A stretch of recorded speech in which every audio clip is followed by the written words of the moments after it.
Well, goddamn, the Duke dropped the Duke.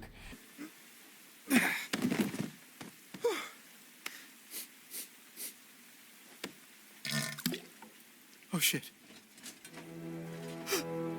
Oh, shit. So Scanlan ran up in the episode of...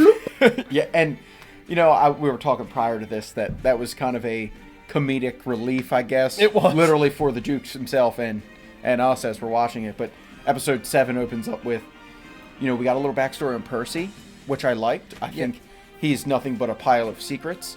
The gun, because now everybody's paying attention to the gun.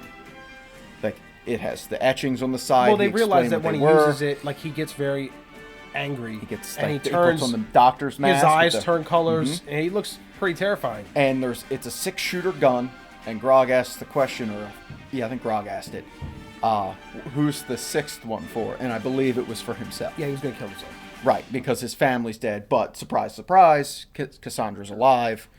He met, Percy wants to go save her, big deal. So Scanlan, I think the first episode of episode 7 was, it took Scanlan and wanted us to be that he's more useful than just having sex with whores. I think that was the whole point of this. So he went into that house, had to set it on fire, and he did. Turn into Triceratops. Which I thought was cool, because because you see his abilities, like he plays music, but he can also control that purple power without his middle finger he was fighting. Yeah, that's his big thing. He was like punching him, then he fucked the shit out of the Duke and blew him off, and then he ran. So that was episode 7. But I think, and then, you know, in the next episode, my sweet, sweet baby Pike came back. I think we're missing her. I am. Yeah. I don't know about anybody else, but she's the healer of the group. Keyleth does her best when she's gone. She's like the second healer, but her abilities compared to Pike's are... When she rubbed it in her spit Not in the very dirt. good. Yeah. No. She caught the tree on fire. She had to find the Everlight. Yeah. And the Everlight made her... Godly. Make like a ultimatum between what her decision was going to be. That was like later in episode 9. It was was that 8? 8 was where she had to make that decision. So does she choose the Everlight and become like the priest, like the priesthood and the religious part, or does she stay with her friends because she feels better with her friends? She likes all that. But and the I think Everlight was trying to say that it doesn't matter what you pick. You can still be true to yourself no matter what decision you follow make. the right path, but do it your way. And then she came down like Captain Marvel or Wonder Woman when they were fighting because the zombies were brought to life. Yes, because you got a little bit about, you know, so first off, Anders is gone, you know, because Anders had the silver tongue that slithered in everything. Let's talk about that fight scene. Yes, because so it began with Anders licking his lips.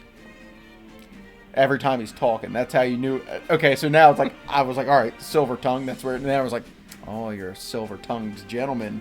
You get people to do whatever you want to do. So I wanted to talk about that fight because the sentries were the first thing that Anders got to fight against the group.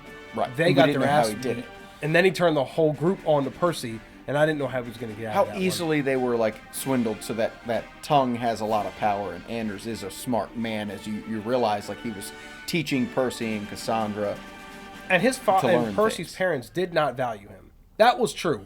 Which, wouldn't you think that if at that time, if you have like science and stuff like that, obviously Percy followed in that path, you know, you would value those people, but no, they did him dirty. They did. And it led him down the path that he went. Well, because the Briarwoods took him in. And Percy said that as much to him, too. He did say, he's like, you know, I owe you an apology. Yeah, I think that was really to distract him when he was like, ting, ting, ting, it was. ting, ting.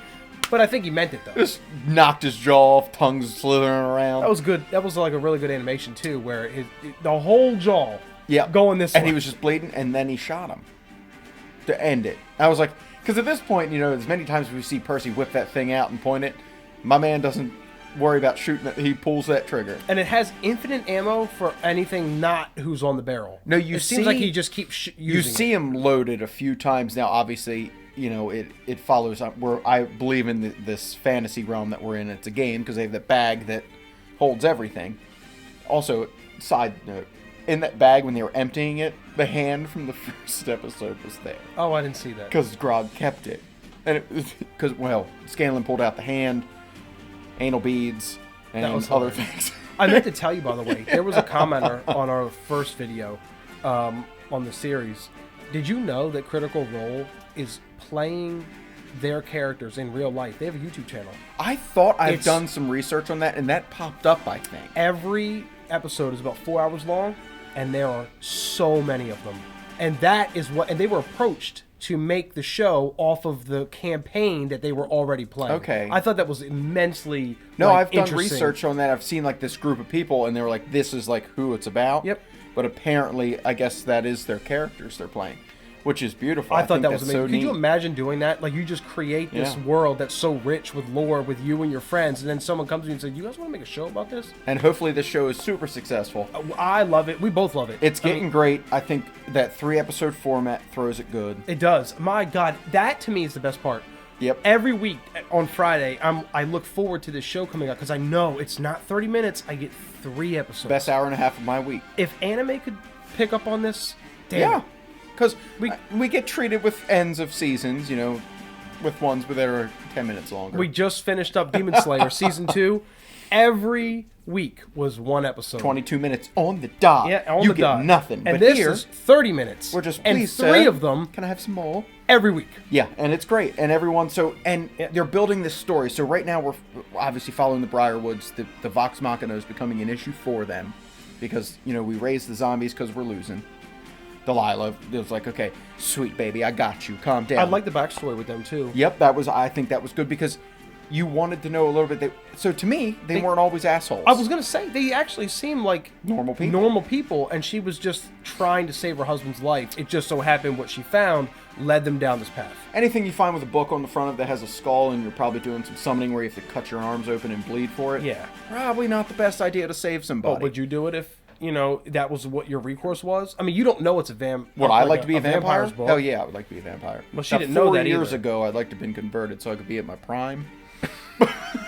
But here we Pretty are. sure no matter when you get converted as a vampire, that you is just your think prime. you just get better. That's your prime. A 70-year-old vampire wouldn't be as intimidating. I'm pretty sure a 190-year-old vampire is still going to be intimidating. Not if you turned at 70. Because they don't die. They live forever. Yes, at that age you were converted, I think. Yeah, it's not like you walk around like a crippled old man as a vampire. It's all of a sudden your body works right again. Now, I haven't paid too much attention to the only vampire lore that we should recognize in existence, Twilight. I don't know what. Oh boy. Just kidding. During this episode, last episode of 9, we lost Archie, sliced clear in half. Oh my god, I actually made a noise out loud, I think, when that happened. I thought they just ricocheted off each other and my boy slid in half. I'm like, well, Yeah, that definitely threw a curveball. he did save Scanlan. He did. That was the whole point. And so did there was a woman in the last chunk of episodes with Stonefell smashed her head in to save Scanlan, I think. Yeah. With that hammer. Scanlan just is, right now he's causing too many people to die for me and he's not doing enough. Did you see him approaching in the alleyway with the 2 guys who were making out? Hey Oh, guys, yeah. hey guys, I'm coming off a kill. He does not discriminate. I I'm was pretty like- sure as long as you say the word sex, Scanlan's like, can I participate, please? He was really like, I got one going on right now. Do you want to know who's participating? Not necessary. Is there a whole? Yeah, we're good then. Guys, Carry we on. are really liking this season. This is Pike. One more week, too. Pike saved my life with this episode. These episodes. I just stop saying one more week. I know it sucks. That's right? depressing. It sucks. But I hate giving Amazon credit for anything. This 3-episode format. Thank you, Jeff. God. Got to praise him up every once in a while. Hope he felt even that. a blind squirrel can find a nut every once in a while. Hope he Okay? felt that on his yacht. Yeah. Did they deconstruct that bridge yet for him? They better get on that stat. I think he should just force his way through it like he does all his women. Why don't we just blow it up? Let's just blow the bridge up. Civilians die. It doesn't matter. A billionaire Amazon got what he grenades wanted. have the little smiley on the side. Just imagine what was really important here. The billionaire got what he wanted. Yes. Okay. And we're getting what we want. Yes. With Vox. Civilians die, but we get more Vox Machina. It all comes out in the end. And the end of the episode, they found one more person that's on Percy's pistol on Yes. the pepper box, and it cut to credits. I'm like, okay, Yep. that was the cliffhanger that I've been waiting for out of this show, because we see that so many times in most recently Demon Slayer. Almost every last part of those season was cliffhanger, and now Vox Machina did it, and I think now I gotta wait a long time, a couple days, to see the next. It is to going to see be a the long answer. time after next week. It will, and I really hope that they're in production. I think this Critical Role and this group who created this, I think it's beautiful. I think we deserve so much more. Guys, if you like what we're doing around here, as always, like, comment, and subscribe. We really appreciate it, and we will see you in the next video.